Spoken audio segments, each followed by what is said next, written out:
It seems to me that more and more young people are turning to conservative values, given the epic corruption and misguided nature of our public education system.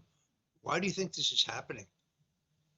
Because they have eyes and because they have ears and because of a great conservative consolation that Russell Kirk actually articulates well, which is that reality reasserts itself eventually. This is why the libs can't ever totally win their revolutions, is contrary to their beliefs. One cannot really change human nature, and one cannot really exert dominance over reality. That's just not how it works. So you have young people who are looking around and recognizing that a lot of people are miserable right now. You have young people who have the highest rates of anxiety, depression, suicidality that we have ever seen in young people, hooked on all sorts of depression drugs.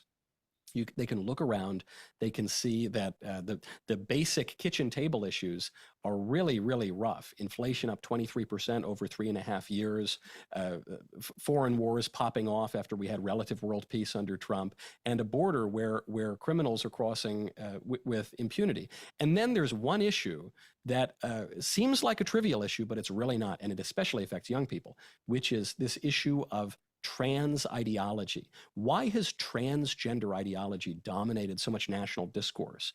It's not because anyone cares all that much about people's private behavior. That's what the left tries to pretend it's about, but it's not. It's because, first of all, for young people, something like 30% of Gen Z members now identify as LGBTQ and are questioning their gender. That's shocking.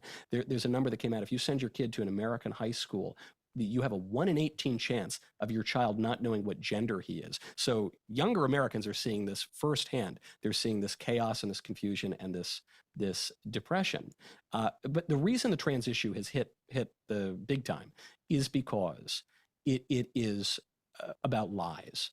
It's about the liberal establishment lying to you, telling you to believe something that you know is not true, and then forcing you to participate in those lies and tell those lies yourself. That is deeply offensive. If a government can force you to lie, the government can make you do anything. And so I think that's why that issue has become a national issue. It flipped Virginia red for Glenn Youngkin. It helped DeSantis get a big reelect in Florida. I think it was a big issue in this election because broadly it's just about what we were talking about earlier with the press, what we're talking about with our Democrat establishment. People see that what the left is peddling is not true, and it is not conducive to human flourishing, and it's just not working for them. And so they're naturally going to look for an alternative, and it leads us to conclude happily that right now, at least, the kids are all right.